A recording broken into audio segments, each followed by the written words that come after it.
Hello friend, आप सभी का स्वागत है आज की इस वीडियो में। आज की इस वीडियो में बिहार स्टेट एग्जाम 2025 के पेपर की एनालिसिस करने वाले हैं। 24 अक्टूबर 2025 का सेकेंड शिफ्ट का पेपर हो चुका है। सेकेंड शिफ्ट का पेपर 2 बजे से लेकर के 4:30 बजे तक कंडक्ट कराया गया था, जिसमें शिक्षण कला और जीके के प्रश्न करने वाले हैं। तो स्टेट एग्जाम में सबसे पहला प्रश्न आपका पूछा गया है कि शिक्षण की प्रभावशीलता किस पर निर्भर करती है। तो यहाँ पे इसका राइट आंसर हो जाएगा शिक्षक के व्यक्तित्व पर, शिक्षक के पर्सनालिटी पर। तो यहाँ पर आपका ऑप्शन नंबर जो ए वाला है यह बिल्कुल यहाँ पे राइट आंसर हो जाएगा।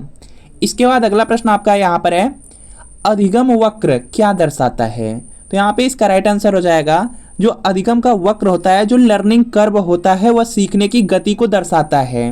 तो यहाँ पर आपका ऑप्शन नंबर जो ए वाला है यह बिल्कुल यहाँ पे राइट आंसर है। शिक्षक द्वारा छात्रों की व्यक्तिगत आवश्यकताओं की पहचान किस प्रकार से होती है। तो यहाँ पे इसका जो राइट आंसर है यह देखेंगे यहाँ से हो जाएगा निदान से हो जाएगा। तो यहाँ पे डी वाला बिल्कुल यहाँ पे राइट आंसर होगा। इसके बाद नेक्स्ट आपका है यहाँ पे, शिक्षण उद्देश्य का निर्धारण किस स्तर पर किया जाता है। तो यहाँ पे इसका राइट आंसर हो जाएगा जो शिक्षण उद्देश्य है यह देखेंगे हो जाएगा ब्लूम के वर्गीकरण में है। तो यहाँ पर ए वाला बिल्कुल राइट आंसर हो जाएगा। इसके बाद अगला प्रश्न आपका यहाँ पर है कि शिक्षण एक द्विपक्षीय प्रक्रिया है, इस कथन में दो पक्ष कौन से हैं। तो यहाँ पे इसका राइट आंसर हो जाएगा, देखेंगे जो शिक्षण है, शिक्षण द्विपक्षीय प्रक्रिया है। इसमें देखेंगे जो शिक्षक और छात्र आते हैं, तो शिक्षक और छात्र देखेंगे बी वाले में दिया गया, शिक्षक और विद्यार्थी लिखा गया है। तो यहाँ पे बी वाला बिल्कुल राइट आंसर हो जाएगा। इसके बाद नेक्स्ट है कि सार्थक अधिगम जो आपका मीनिंगफुल लर्निंग है, इसका सिद्धांत किसने दिया। तो यहाँ पे इसका राइट आंसर हो जाएगा ऑस्वेल ने दिया था। ए वाला बिल्कुल राइट आंसर है। अगला प्रश्न आपके सामने कि अधिगम को प्रभावित करने वाला सबसे महत्वपूर्ण कारक कौन से हैं।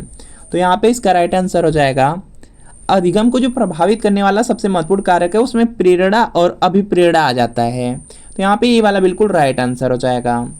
इसके बाद नेक्स्ट है कि संज्ञानात्मक क्षेत्र में उच्चतम स्तर क्या है। तो यहाँ पे इसका राइट आंसर हो जाएगा जो सृजन है, सृजन हो जाएगा। तो यहाँ पे डी वाला बिल्कुल राइट आंसर हो जाएगा। अगला है कि समायोजन सिद्धांत जो थ्योरी ऑफ एडजस्टमेंट है शिक्षा में किस पर बल देता है। तो यहाँ पे इसका राइट आंसर हो जाएगा सामाजिक सामंजस्य के लिए होता है। तो यहाँ पे ये वाला बिल्कुल राइट आंसर हो जाएगा। जो समायोजन का सिद्धांत है वह सामाजिक सामंजस्य बनाने के लिए बल देता है। तो ये वाला बिल्कुल राइट आंसर है। अगला प्रश्न आपके सामने है कि मूल्यांकन का मुख्य उद्देश्य क्या है। तो यहाँ पे इसका राइट आंसर हो जाएगा विद्यार्थी की प्रगति जानना। ऑप्शन नंबर जो ए वाला है यह बिल्कुल राइट आंसर हो जाएगा। मूल्यांकन का उद्देश्य क्या है कि यहाँ पे मूल्यांकन का बेसिकली यहाँ पे यही उद्देश्य ही होता है कि विद्यार्थी कितना प्रगत किया है या कोई कितना सीखा है उसी को जानना होता है। तो यहाँ पे ये वाला बिल्कुल राइट आंसर है। अगला है कि सीखने की तैयारी का नियम किसने दिया। तो यहाँ पे इसका राइट आंसर हो जाएगा ये थॉर्नडाइक का है। जो सीखने की तैयारी का नियम है वह या सीखने का जो नियम है वह थॉर्नडाइक ने दिया था। तो ए वाला बिल्कुल राइट आंसर है। शिक्षा का सबसे बड़ा मनोवैज्ञानिक सिद्धांत क्या है। तो यहाँ पे इसका राइट आंसर हो जाएगा अनुभव द्वारा सीखना। शिक्षा को जो सबसे बड़ा मनोवैज्ञानिक सिद्धांत है वह है कि अनुभव द्वारा सीखना, अनुभव के माध्यम से ही लोग सीखते हैं। तो ये वाला बिल्कुल राइट आंसर है। शिक्षण में प्रतिक्रिया का मुख्य उद्देश्य है। आपसे देखिए प्रतिक्रिया दिया गया है तो यहाँ पे प्रतिक्रिया पूछा जा रहा है। तो यहाँ पे क्या हो जाएगा, यहाँ से देखेंगे सुधार और दृढ़ीकरण हो जाएगा। फीडबैक का यहाँ पे मतलब होता है या उद्देश्य होता है। तो यहाँ पे ये वाला बिल्कुल राइट आंसर हो जाएगा। इसके बाद नेक्स्ट है कि सीखने की प्रेरणा किस प्रकार की होती है। तो यहाँ पे इसका राइट आंसर हो जाएगा आंतरिक और बाह्य होती है। जो सीखने की प्रेरणा है वह आपकी दो प्रकार की होती हैं, आंतरिक और बाह्य। सीखने के लिए यहाँ पर देखेंगे अंदर से भी आपका मन करता है, बहुत सारी ऐसी चीज़ें हैं कि जो बाहर की वजह से यहाँ पर आपके सीखने की जो प्रेरणा होती है वह आपको मिल पाती है। तो यहाँ पे ये वाला बिल्कुल राइट आंसर हो जाएगा। इसके बाद नेक्स्ट की कक्षा में प्रश्न पूछने का मुख्य उद्देश्य क्या है। तो यहाँ पे इसका राइट आंसर हो जाएगा ध्यान केंद्रित करना। अगर कक्षा में कोई भी प्रश्न पूछा जाता है छात्रों से तो उससे क्या होता है कि जो बच्चे होते हैं ज़्यादा ध्यान देते हैं। तो यहाँ पर क्या होगा, बी वाला बिल्कुल राइट आंसर हो जाएगा। इसके बाद नेक्स्ट आपका है कि शिक्षण में जो सहभागिता आधारित पद्धति है उसका यहाँ पे लाभ क्या है। तो यहाँ पे इसका राइट आंसर हो जाएगा विद्यार्थी सक्रिय रहते हैं। ये वाला बिल्कुल राइट आंसर हो जाएगा। सहभागिता आधारित पद्धति का लाभ क्या है कि जो विद्यार्थी रहते हैं वो सक्रिय रहते हैं। ये वाला बिल्कुल राइट आंसर है। अगला है कि अधिगम का स्थानांतरण क्या है। तो यहाँ पे इसका राइट आंसर हो जाएगा एक परिस्थिति से दूसरी में सीख का प्रयोग। आप कोई भी चीज़ जानते हैं उसी तरीके से कोई नई चीज़ आ गई अगर उसको कर लेते हैं तो उसी को कहा जाता है कि अधिगम का स्थानांतरण हुआ है। तो ये वाला बिल्कुल यहाँ पे राइट आंसर हो जाएगा। इसके बाद नेक्स्ट है आपका यहाँ पे शिक्षण का सबसे महत्वपूर्ण घटक कौन है? तो यहाँ पे इसका राइट आंसर हो जाएगा आपका यहाँ पे विद्यार्थी हो जाएगा। ई वाला बिल्कुल यहाँ पे राइट आंसर हो जाएगा। शिक्षण का जो सबसे महत्वपूर्ण घटक है वह कौन है? वह आपके छात्र हैं, विद्यार्थी हैं। यह पॉइंट आपको याद रखना है। अगला आपके सामने की शिक्षा समाज का दर्पण है, यह कथन किसका है? तो यहाँ पे इसका राइट आंसर हो जाएगा, यह ड्यू ने कहा था, तो यहाँ पे ए वाला बिल्कुल राइट आंसर होगा। अगला प्रश्न आपके सामने है यहाँ पे ब्लूम के वर्गीकरण में जो भावात्मक क्षेत्र है वह किससे संबंधित है? तो यहाँ पे इसका राइट आंसर हो जाएगा, उसमें रुचि, मूल्य और दृष्टिकोण हैं। तो यहाँ पे ये वाला बिल्कुल राइट आंसर है। इसके बाद नेक्स्ट प्रश्न आपका है कि समूह शिक्षण विधि का एक प्रमुख लाभ क्या है? समूह शिक्षण विधि दिया गया है तो इसमें हो जाएगा कि सहयोग और सह अध्ययन होता है। तो ये वाला बिल्कुल राइट आंसर है। अगला है कि शिक्षण में उद्देश्य निर्धारण क्यों आवश्यक है? तो यहाँ पे इसका राइट आंसर हो जाएगा, देखिए जो शिक्षण है, शिक्षण में जो उद्देश्य है वह क्यों निर्धारित किया जाता है, क्यों जरूरी है? तो दिशा और नियंत्रण करने हेतु जो शिक्षण है उसमें उद्देश्य यहाँ पे निर्धारण करना बहुत जरूरी हो जाता है। तो ये वाला बिल्कुल राइट आंसर होगा। शिक्षक का जो व्यवसायिक गुण है वह क्या होता है? तो यहाँ पे इसका राइट आंसर हो जाएगा यहाँ पे ईमानदारी और निष्पक्षता हो जाएगा। ये वाला बिल्कुल राइट आंसर हो जाएगा। इसके बाद नेक्स्ट है कि स्वानुभव पर आधारित अधिगम का समर्थन किसने किया? तो यहाँ पे इसका राइट आंसर हो जाएगा आपका जॉन ड्यू हो जाएगा। ऑप्शन नंबर ए वाला बिल्कुल राइट आंसर हो जाएगा।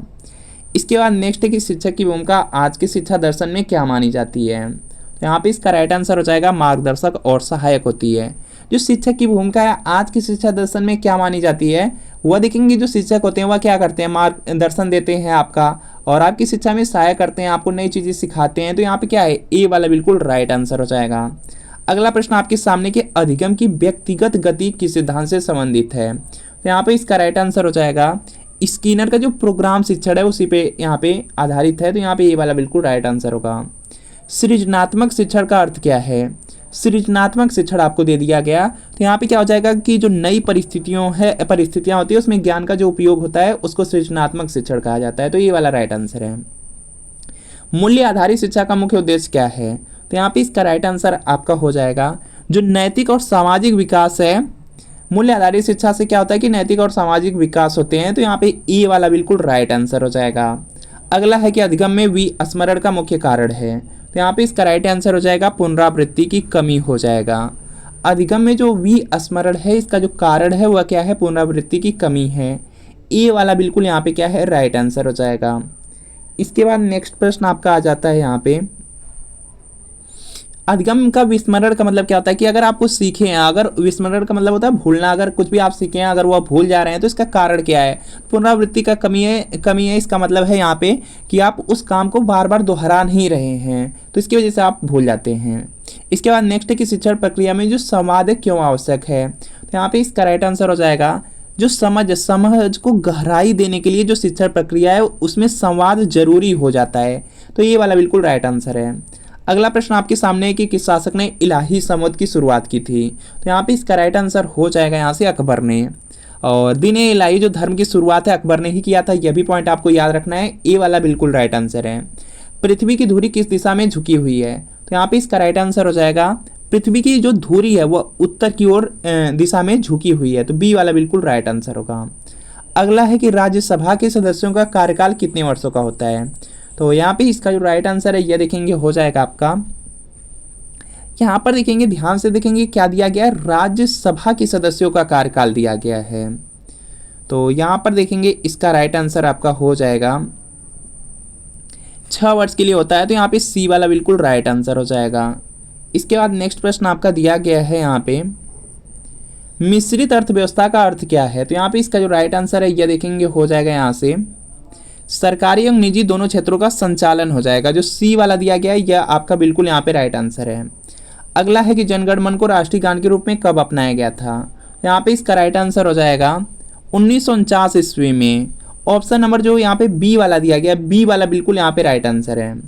अगला है कि प्रकाश की गति किस माध्यम में सर्वाधिक होती है? तो यहाँ पे इसका राइट आंसर हो जाएगा निर्वात में हो जाएगा। जो सी वाला दिया गया यह बिल्कुल राइट आंसर होगा। प्रकाश की जो गति है अगर निर्वात रहेगा तो उसमें सबसे ज़्यादा होगी। तो सी वाला राइट आंसर है। किसी तत्व का जो परमाणु क्रमांक है वह क्या दर्शाता है? तो यहाँ पे इसका राइट आंसर हो जाएगा देखेंगे किसी भी तत्व का जो परमाणु क्रमांक है, परमाणु क्रमांक की अगर बात की गई है तो उसमें देखेंगे आपका प्रोटॉन की संख्या और जो इलेक्ट्रॉन की संख्या होती है उसी को दर्शाता है। तो यहाँ पे क्या होगा, डी वाला बिल्कुल राइट आंसर हो जाएगा। अगला है कि पित्त का निर्माण शरीर के किस अंग में होता है। तो जो पित्त का निर्माण है वह देखेंगे लीवर में होता है, यकृत में होता है। तो यहाँ पे बी वाला बिल्कुल राइट आंसर हो जाएगा। इसके बाद नेक्स्ट है कि इंटरनेट से वेबसाइट देखने के लिए किस सॉफ्टवेयर का प्रयोग किया जाता है।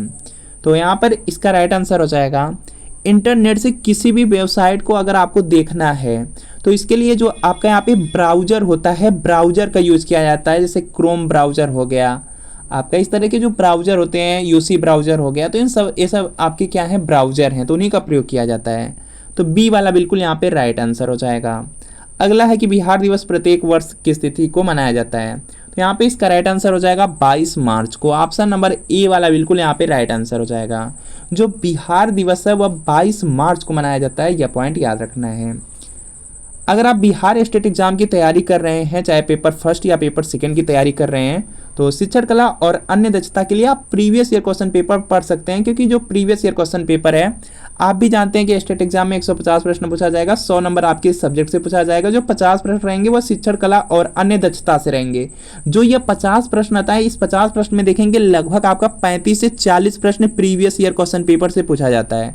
प्रीवियस ईयर क्वेश्चन जैसे आपका यहाँ पे 2019 का, 2020 का, अगर 2023-24 का 4 साल का अगर प्रीवियस ईयर पेपर अच्छे से पढ़ लेंगे तो 35 से 40 से ज़्यादा ही प्रश्न आपको एग्जाम में सीधे सीधे देखने को मिल जाएंगे। तो यह आपका बिहार स्टेट एग्जाम के लिए प्रीवियस ईयर क्वेश्चन पेपर रहने वाला है, शिक्षण कला और अन्य दक्षता का। इसमें पूरे आपके 50 प्रश्न सभी सब्जेक्ट के रहेंगे। जैसे इसमें शिक्षण कला है, जीके, रीजनिंग, मैथ, चारों सब्जेक्ट के इसमें 50 प्रश्न आपके रहने वाले हैं। और पूरा आपका यहाँ पे 46 पेपर का हल मिलेगा, पूरे 46 पेपर का हल मिलेगा। अगर अच्छे से 46 पेपर का हल कर लेंगे तो आराम से 35 से 40 से ज़्यादा ही प्रश्न आप एग्जाम में करके आएंगे। तो यह आपको मिल रहा है आंसर की के साथ, एक्सप्लेनेशन के साथ, सॉल्यूशन के साथ, व्याख्या के साथ मिल रहा है। और वीडियो के नीचे डिस्क्रिप्शन में आपको एक लिंक मिलेगी, सिर्फ उस लिंक को क्लिक कर देना है, नाम, मोबाइल नंबर सिर्फ आपको फिल करना है और आपको सिर्फ 30 रुपये की पेमेंट कर देनी है। जैसे ही 30 रुपये की पेमेंट करेंगे तुरंत ये जो प्रीवियस ईयर पेपर का PDF है डाउनलोड हो जाएगा। अगर इससे तैयारी कर लेंगे एग्जाम में बहुत ज़्यादा आपको हेल्प मिल जाएगी। तो सिर्फ 30 रुपये की पेमेंट करके इसको आपको परचेज करना है। तो तुरंत लिंक को क्लिक करके जो शिक्षण कला और अन्य दक्षता का प्रीवियस ईयर क्वेश्चन पेपर है इसको पढ़ जरूर लीजिए, पूरे 46 पेपर का हल मिलेगा।